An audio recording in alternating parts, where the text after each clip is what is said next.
crazy day today, man. Like literally, like this week has really tested my psychology. But hey, man, God's chosen ones always come out on top. And I had a very big day today. One of the biggest days in my trading career. I made damn near like 89K, almost 90K today. So Drewize Banks, man. We got a whole bunch of other pages out there, but for one of one is this Drewize Banks. Welcome back, everybody, to the Expert Trader podcast series hosted by ChartAddicts. We have a very special guest in the house today, Mr. Drewize Banks. Bossing up with Drewize is in the house. Drew, you want to say what's up to the folks at home? Yo, what's good? What's good, everybody? It's another blessed morning. We're here. We're blessed. It's another great day, man. Let's make it lit. Let's make it live. Let's give God thanks always. It's an incredible day. Drew, do you want to explain to the folks at home why today is so special? Woo, man, we just had a crazy day today, man. Like literally, like this week has really tested my psychology. But hey, man, God's chosen ones always come out on top. And I had a very big day today. One of the biggest days in my trading career. I made damn near like 89K, almost 90K today. So I do want to ask you a little bit later about your psychology during this process, how you processed it, how you considered, maybe should I get out or should I stay in? I do want to walk through your mentality, but for the very few folks at home that haven't heard about you, can you give us a quick backstory about you and yourself as a trader? So I've been trading for about 5 years. Quinn's black sister, Sandra, has been my best friend from like the 3rd grade. It was one day I kept my call center job and I was just like, yo, like, I'm about to go and sit on Wall Street all day back at home in New York. And she's like, yo, my brother does that whole Wall Street stock stuff. And I'm like, girl, you got like 30 brothers. Like, which one? So then like, she sends me Quinn's number and his IG. I look at his IG. I'm like, do the little scroll of life. And I'm like, yo, fire. And I'm like, yo, it's her brother. So none of her family members have ever steered me in the wrong direction ever. So take that leap of faith, hit him up. He's like, yo, he's on his way to Cali. And I'm like, Cali? And I'm like, all right, well, I guess I'm on my way to Cali too. He's like, all right, lit. And then I booked my ticket. It was the worst one in my class, but here I am now on top, man. God is good. God is good. So the backstory is that you knew Q Banks and you sort of got introduced to him. So how did that transition into you getting into trading? Well, mainly it stemmed from me quitting my job and mainly me just wanting to work for myself or to be my own boss. Since I was a little kid, I always knew that I would be able to elevate or get to certain areas in life. I just never knew how, but I could see the vision in my head. So when I quit my job that day and my mentality was to go back to New York, his sister plugged me in with him and, we linked up and I took the course. Even then, when I took the course on a leap of faith. I didn't study. I didn't know I had to study before. I thought it was like a 5-day course, or my thought process on at least a 5-day course was I'm going to take the course. Everything's going to be tailored, spoon-fed to me in the 5 days. I didn't know I had to put in the work. So then I get there and he's like, yo, you need to be up to phase 3. And I'm like, phase 3 of what? What the hell is a phase 3? Like, man, I'm still on the phase 1, I guess. And then he's like, oh, phase 3 of WSA. And I'm like, WSA? I'm like, all right, well, grant me my access and let's get it. And everything was real accelerated for me, like super accelerated. But I held on to the foundation because it wasn't hard to grasp the foundation. It was just hard to kind of grasp all the technicals. And over time, just fighting to be consistent and just having greed affect me, because I look at greed as like it's one of those things that can't be cured. It can only be treated. So you have to just treat it correctly so that you can live this longevity of life with trading. So over the past couple of years is dealing with greed, and finally I found a way to where I can just break free from it, or at least treat it properly to where it doesn't even bother me. It's just kind of just there chilling in its own little environment. And I'm saying that kind of helped me really develop my skills into the trader I am today. So I really want to go in and ask you more about that, because you have a very interesting perspective when it comes to greed and your relationship with that emotion, which honestly is one of the most unique perspectives I ever heard of. And I really want to touch on that. But you got an interesting backstory. So what year was it when you met Q? And then you also, you had a point where you quit your job and then you got back into your job and then you started, could you just give us a quick rundown on how that all went? Hell yeah. So I believe I met Q in what, like 20, let me check my phone real quick. I want to say like 2015. I gotta go back on my IG history, man. But it's been like about 5, damn near 6 years. Shout out your Instagram real quick. Drewize Banks, man. We got a whole bunch of other pages out there, but for the one of one is this Drewize Banks. Drewize Banks. Do not fall for the fakes. He will not message you to buy Bitcoin. Uh, Definitely not, man. Definitely not. yep. But you know what I'm saying? If you reach out to me, I definitely will. If I get time, text you back. I'll probably even video call you on Instagram if I get a chance. You know what I'm saying? Never too Hollywood for that. But damn, I wanted to say this is definitely 2015. Yeah, like around 2015 of like October, November. So me and Q been at this brotherhood for a minute, man. And like I said, I learned. I was able to quit my job. So I got back a job again, of course, when I got back from California. No, I actually left with a job. I didn't quite quit my job yet. I was talking tough. I've always been a hard worker in anything I do. So corporations and companies could see that, and I've got a lot of promotions, but it was time to kind of put that energy into myself. So I was the type of person at these call center jobs, I'll be doing like 90 hours a week if I can, plus more. So in meanwhile, me doing there, I always had my trading view pulled up on my charts or something so I could take these trades and these benefits after I came back from Cali. So the first job, I ended up getting fired from there because I wasn't paying attention anymore.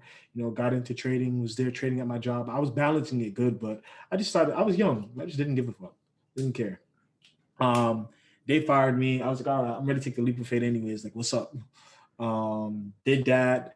Was able to make like about a good like 16, 17K off of this working hard. And then by my birthday, I got greedy and blew it. Blew it all on, I want to say it was UJ.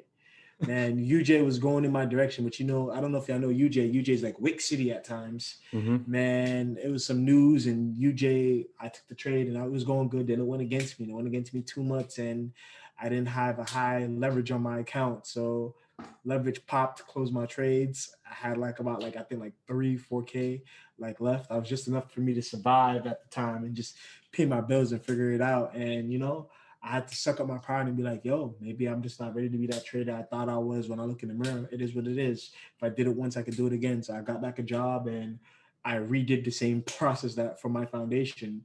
I did a job, got past my 90 days, overtime, overtime, overtime, overtime. Meanwhile, I'm working overtime, charts. It's just like, you know what I'm saying? Overtime and charts while I'm at the job. So that's the thing I loved about call centers. I could sit, and the same thing I do with trading. I'm sitting there, I'm just splitting my attention in two. And trading just I got good at trading to where it became the second, like the back of my hand. And even me doing that, I just kept on going, building consistency. And then I had the biggest breakthrough. I remember one day I got greedy and I friggin' almost blew my account because I was focused on just the money and not the pips. And when I changed my perspective from money to pips, it all changed for me. And I was able to take $10 to 10K in literally like a month, but I didn't like it. I had no social life. Like it was just work, trade, gym, work, trade, gym. Like I probably made time for like a couple girls here and there. Like, like when it was time to eat at least, I've always been one to treat. So made that time, made that area, but I literally had like no social life behind that. It was hard to keep up with others, hard to keep up with my family, I didn't like it, but I was able to come out on top and make 10K. So now it's just, okay, how can I do this more simpler?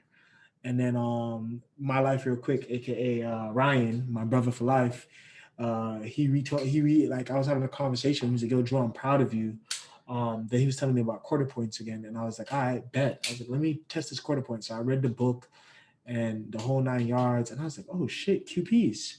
And I was like, okay. And QPs was the secret ingredient to my process. And man, when I tell you, if you don't know, get that quarters 3 book and just get it, or boss up with me and just get it. But that quarter points, it made the hugest difference. And I start having an appreciation, and then having conversations with a Q, and it's like him telling me like, oh, some people can't even catch 40 pips within a day, every day consistently. And I was like, for real? And I was like, damn, I thought these are supposed to be traders, like. So then just was able to, when life gave me the lemon, I was able to make like lemonade and detox water. So, you know what I'm saying? So Yep. I was blessed on both ends of the spectrum just to be able to be consistent, and that just evolves me into the person I am now. Once that foundation was locked tight, the circle was just locked tight. I was able to really just get my areas to this back test. So I started back testing different pairs.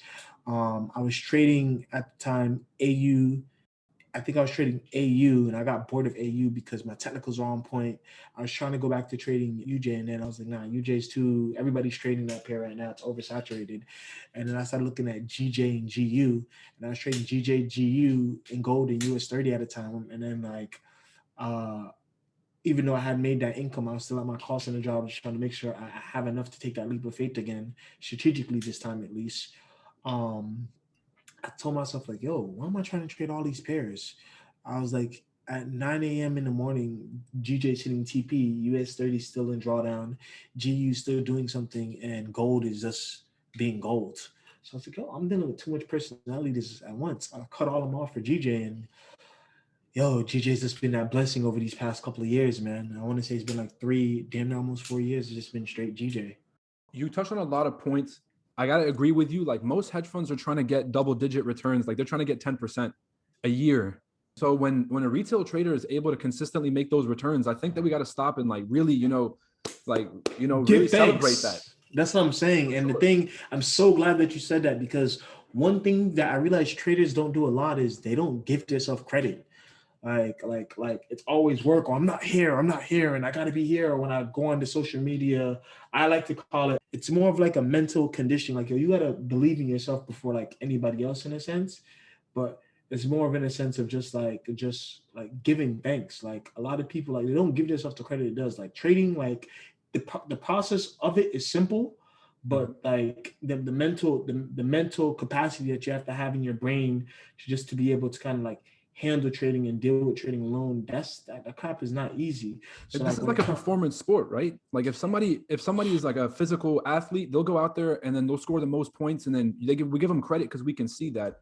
Trading is like a mental athletics. So the folks that are winning are like real athletes. exactly, like it's a mental game. Again, you're not taking that physical toll on your body. It's more of a mental toll, but the mental toll is positive because you're really trying to condition yourself to positively think, to positively balance yourself. Like trading made me grow up a lot. Like that's why I'm glad I moved from Brooklyn back down here to South Florida to where everything originated, because South Florida, just having that space, just being having that alone time, not being in a tight enclosed city, just being able to just breathe and just be myself. It really helped me grow into the trader I need to be. And I just give the man God thanks, because if it wasn't for him paving me down this path or just guiding me in certain directions, I wouldn't be where I am today. So when it comes to this psychology alone, like you're not always gonna have winning days. Like I told you, I was in drawdown damn near this whole week, and I think since like what Wednesday, I want to say like around Wednesday, Thursday. No, it was definitely Wednesday. Like Wednesday, everything like turned around, and I started like seeing the market kind of respect what I needed to respect and just being able to take advantage. But again, like you have to believe in yourself, and even if the end result isn't pretty, you can't let the end result like knock you down. You got to be able to get back up and be like, yo, I have what it takes. I will survive this. I will push forward. Like you have to believe in yourself so much. So stick around, everybody. I'm going to ask Drewize a little bit about that trade later on in the podcast, the one that he just had his biggest day today. But I know some folks are a little bit hung up on that $100 to 10,000. I think that's what you said. Yes, sir. So could you walk us through what your process was for flipping that account? Did you use the same strategy that you're using today, or did you use some kind of aggressive strategy? Let me just correct you a good flip is for those scammers. Flip is for those Okay. fake pages. I look at it like build. Anything you do is a building process. It's a growth process.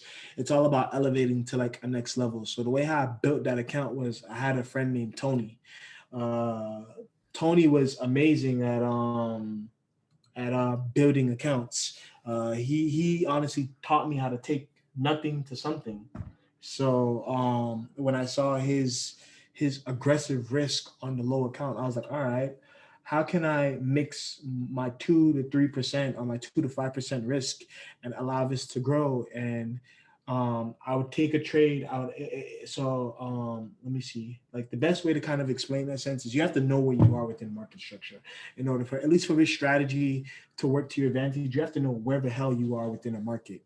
And once the market kind of respects and makes what you would think is a higher low or a lower high, or whatever the case may be, you're literally taking advantage each time frame, pip by pip, move by move, and kind of like conditioning yourself all the way to the higher time frame, to the projection.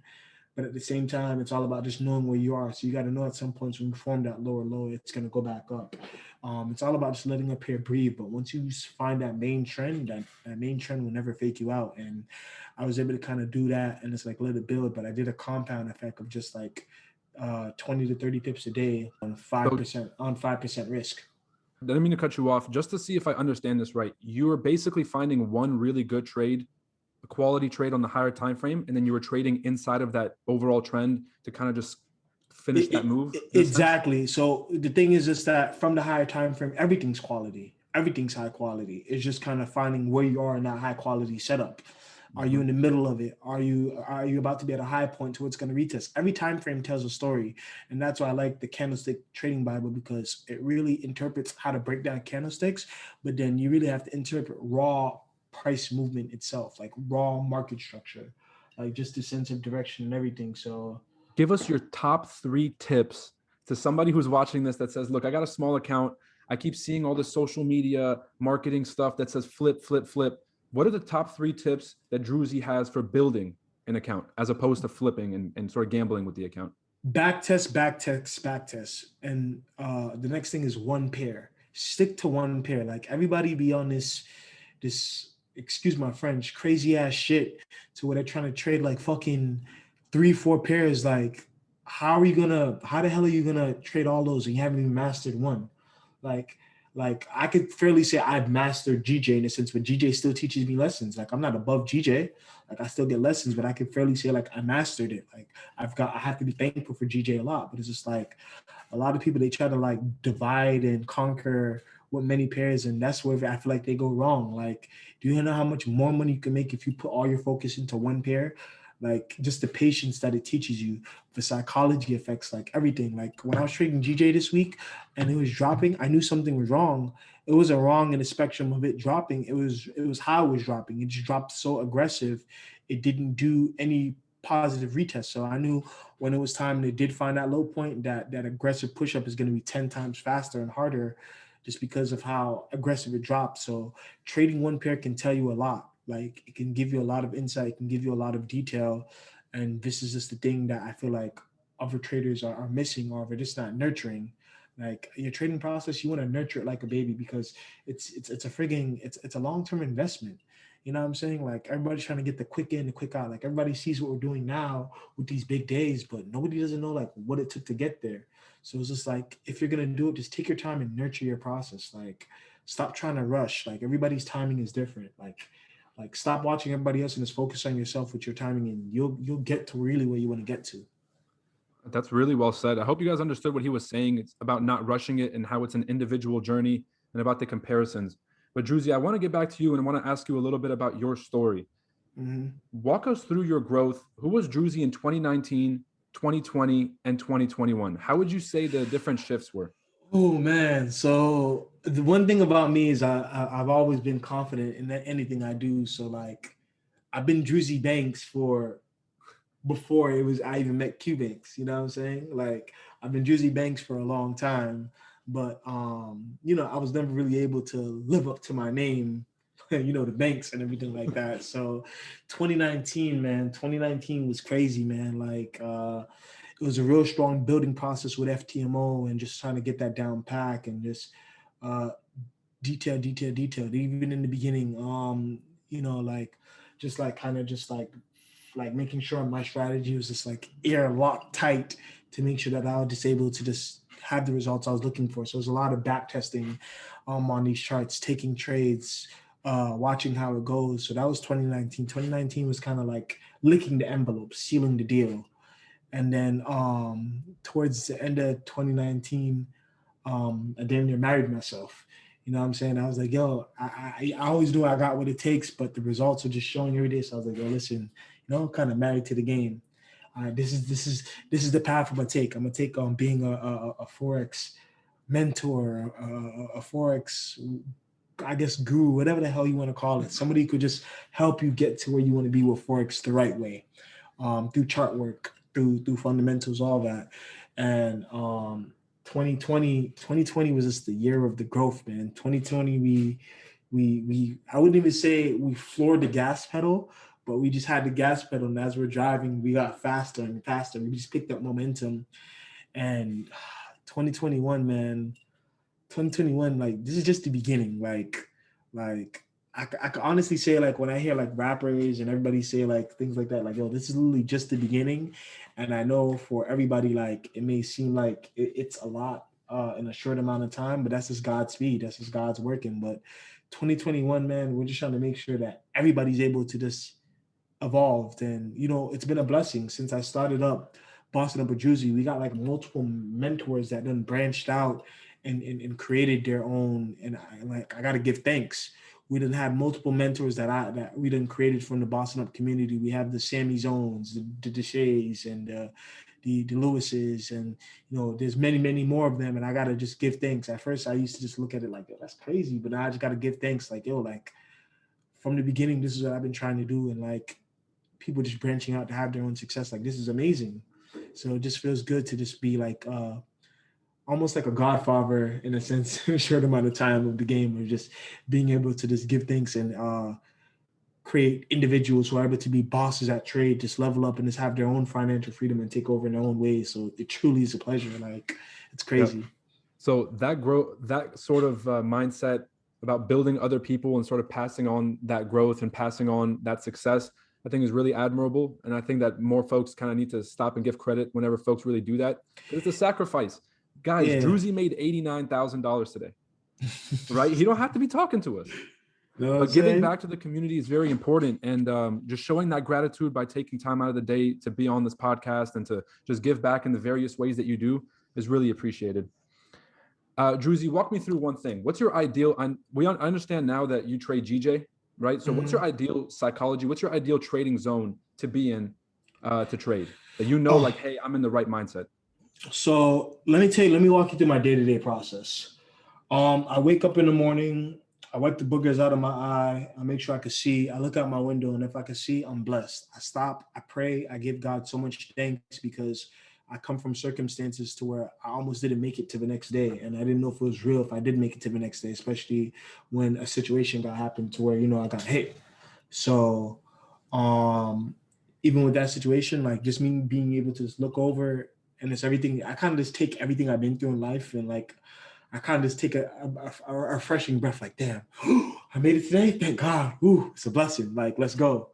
So just giving God thanks, and really a lot of this stemmed from this my personal growth with God. And I'm not here to cast my religion on anybody, but a lot of it just comes to my personal growth and my connection with God, and just being true to myself, and just honestly just giving him thanks. Like, again, like just like how we don't give ourselves credit, I don't feel like we give God enough credit. And I'm gonna kind of just leave it as that, because like you got to just give credit where it's due. So after I kind of wake up and give credit, I give myself a 15-minute time frame to where I'm able to do top-down analysis on my iPad from the monthly all the way down to my time frame of entry. And then by 4 o'clock, it's go time. Between the hours of 4 and 4:30, within that time frame, I have to call a trade. I usually call it by 4:05, 4:06, 4:08 every single morning, Monday through Thursday, to where I call a signal, and I let that signal build and develop. So everybody sees where we took the entry at. It's pretty obvious. Then I go on a Zoom and I condition everybody to how to psychologically hold the trade, how to deal with the trade, why we took the trade, what was the perspective of the trade, and then kind of just answer some questions and to show them. So one process that I noticed with the signal giving process is it's hard. It's hard for everybody. It's real easy for everybody to click that button.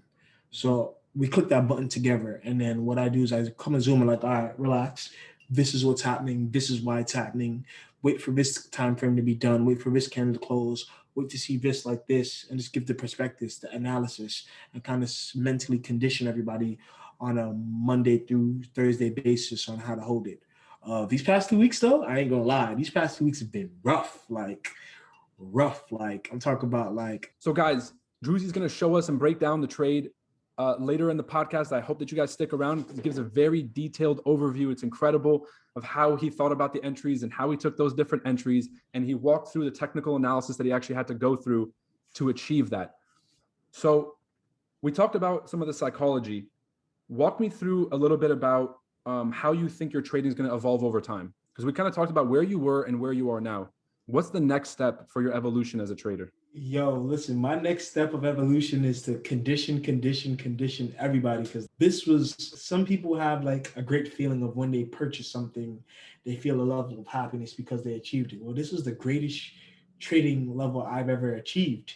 Yeah, I had to take a bit of drawdown, but potentially, even if I wanted to hold this move, I could still see me making more. But it's just at the end of the day, like where I'm going to be suffice at. So it's kind of just giving everybody that mental conditioning of kind of using risk management to your advantage, and kind of just, being able to kind of keep everything balanced. Because I feel like the second that you don't follow risk management, you're off balance, you're off track. It's like you're not in the right direction. So you always want to kind of just keep yourself on track and just flowing in the right direction. So my objective is to obviously just help others grow, help others build, but still build upon myself. I'm trying to become more, I'm trying to practice. So I've been good at scalping, but scalping ain't cool.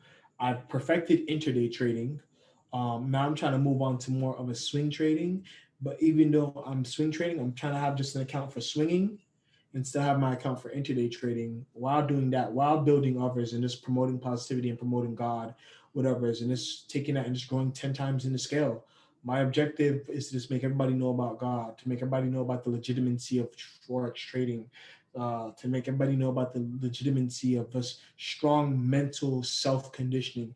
Because a lot of people, like me, just being in Brooklyn, I had heroes, but I couldn't meet my heroes. So I had to become my own superhero. And, I take that literally because I'm big on video games. And one video game that helped turn that into light for me was God of War. There's a game called God of War where there's a Greek god named Kratos, and he went around, he killed basically his family on purpose. Well, not on purpose, but he got tricked into killing his family, and then he, out of anger, out of rage, he ended up killing all the Greek gods, and then he ended up having a son, and then, like, he's trying to teach his son, like, yo, that's not the way to go about life. Like, you're only gonna hurt yourself in the long run. So it's just like kind of conditioning your own self. Like, if you could take, like, let's say you meet somebody on the street and they say, oh, the biggest fault I did in life was when I blew all that money in the club. Well, take that initiative from what he said and not blow money in the club. You know what I'm saying? Kind of learn from somebody's mistakes, so you don't have to go through those trials and tribulations. So it's the same thing what I'm trying to do with everybody else. On that point, that was a great point. On that point of learning from other people, you are somebody that went from having a small account and building to then doing the FTMO to then using those funds to fund your own account and to really build. And so if somebody is sitting at your seat back in 2018, like somebody today is Drewize from back in 2018, what advice would you give them to help guide them through some of the problems that you had over the past 3-4 years of your journey? Take your time and build your own account. It's not about the money, it's about the pips. At the end of the game, people think money buys you freedom. That's incorrect. Consistency buys you freedom at the end of the day. Trying to be consistent day over day. So consistency in this game is what's going to buy your freedom. So it doesn't matter if you have that $100 account. You're worried about the wrong thing. Take that $100 account and catch 30 pips for the next 30 days consistently, or 40 pips. Set a goal. Follow your trading plan. And if you're able to do that consistently within 30 days, all it is numbers. All it is just you kind of just typing in a certain number. It's a certain lot size. There's a certain amount of money come with it, but you got to kind of prep yourself. So when you're on your charts marking up, if you get an average drawdown of 20 pips, you have to condition yourself to see that in dollars, 20 pips on a standard is what? $200. So you got to condition yourself to seeing $200 and kind of just building from there, critiquing your entries. So just make sure you just work on your entries, and it's work on knowing where you are within the market and setting a goal, because we as traders, we kind of don't know when to walk away. And me, I'm perfect at walking away now. So It's a huge plus. I really appreciate you sharing that. I know I kept you a little bit longer than I promised. I really appreciate your time. I'm only going to ask you a few more questions just to pick your brain. I told you that you have a very unique perspective when it comes to how you're managing your emotions of greed, which is one of the most lethal emotions for traders. And it's what kicks most people out of the trading game after a while. Yes. Could you walk me through your relationship with greed and how you overcame that emotion? Bro, listen, man. It was enough for me in the beginning when greed took my account away from me. It was enough throughout my journey where greed kept on setting me back. I dealt with greed over the 5 years just so much times that you get tired of it. Like, it's just like, yo, you're your only downfall. So how do you do that? Trust in your process and be appreciative for what you got. Just like how you have to be appreciative that you have a roof over your head and food to eat. You got to be appreciative of the pips that you can catch and make something out of it. So I tell everybody, if you're being greedy, man, like, yo, just be appreciative, because if you continue being greedy, you're getting in your own way of your own success. Not anybody, but you're in your own way. And it's just like, that would suck that you can't get to where you're going because you're in your own way. So it's just like, just kind of taking that and just being a conscious representative of that and just trying to build something more. Do you feel like you could have gotten to that stage of maturity if you hadn't had gone through the lessons that the market taught you from blowing the accounts? Or do you feel like you could have realistically stopped yourself at some point? So here's the thing, and I'm gonna kind of give you a simplistic answer. God does everything for a reason. I wouldn't change anything on my path and nothing in a dime in the world, because those characteristics build me into Juicy who I am today. I had to go through those situations to be the man who I am sitting in this chair. So if I wouldn't went through it, maybe I would have been more sharper in detail. But I don't regret it, because I love every single step of my journey, because those characteristics, those details, it made me into the sharp-witted financial individual that you see here before you. So I wouldn't regret it for a thing in the world. Maybe there could have been some things to do, but the past is the past. I give thanks because the past helped condition me for a stronger future. Incredible. Drewize, last thing I'm going to ask, what would you leave the folks with right after they listen to this podcast? They're going to go and do something to help themselves level up. What are some recommendations that you want to tell folks? Because we don't want this just to be like, hey, I listened to this podcast, I did my job. What would you tell the folks to go after this podcast and to do to sort of help themselves level up? Do a vision board, man. Do a vision board. Like, if you see it, you already got it. Shout out to Big Sean. He made me really realize that just through his music and just through his words. If you see it, you already got it, man. So the first objective is to see your vision through like nobody else. The next objective is to condition yourself to breathe it every single day, to develop that hunger to really want it. Then the next one is just sacrifice. Sacrifice and just do what you got to do for the level up. Put in the chart work, put in the time, put in the dedication, put in the patience, but also make sure you give thanks too, because I know others are trying. I know some people right now, they're charting in a cave, and it's like, give thanks that you could chart in the household, or give thanks that you could chart at the library. Just, it doesn't matter how deep down you think your situation is. There's always somebody going through something worse than you. So please just give thanks. Just take a moment to just give thanks and just be appreciative for what you got, because even that could be taken away from you too. What an amazing way to end the podcast. Mr. Drewize Banks, bossing up with Drewize. You guys follow him on Instagram. It's been an incredible journey, and I think it's only going to get better. So I really appreciate you taking the time to share your experience and to share your knowledge with us, Drewize. Do you have anything else that you want to add? Do you have any last words that you want to say to the folks? Do you have any plugs for videos or anything that you want to shout out? So shout out to my boy 954mm. Shout out to my homie on Fiverr who I've been using to create my thumbnail. But shout out to God himself. And I'm actually going to end this out with a prayer, if you don't mind. So I had to. So as I bow my head and close my eyes, dear Father, thank you so much for everything that you've done for me. Not only me, but just everybody else in general, the growth, the conditioning, the mental, everything, dear Lord. Just even another day of life. We really appreciate you. Thank you so much for everything that you do. We ask that everybody's listening to this, dear Lord, that you ask them to know the passion of your love and your blessing, and just allow others to elevate through your process of giving you love and being thankful, dear Lord, to the next level. But not only just for the level up, but just give thanks and just balance and peace and positivity to all, dear Lord, because through you everything is possible, and we really appreciate everything you do. And in Jesus' name we pray, amen. Amen. Ladies and gentlemen, Drewize Banks. Like and subscribe if you guys enjoyed this, and let us know your thoughts in the comments. Drewize, thanks again for stopping by the Expert Trader podcast. Amen. Fire.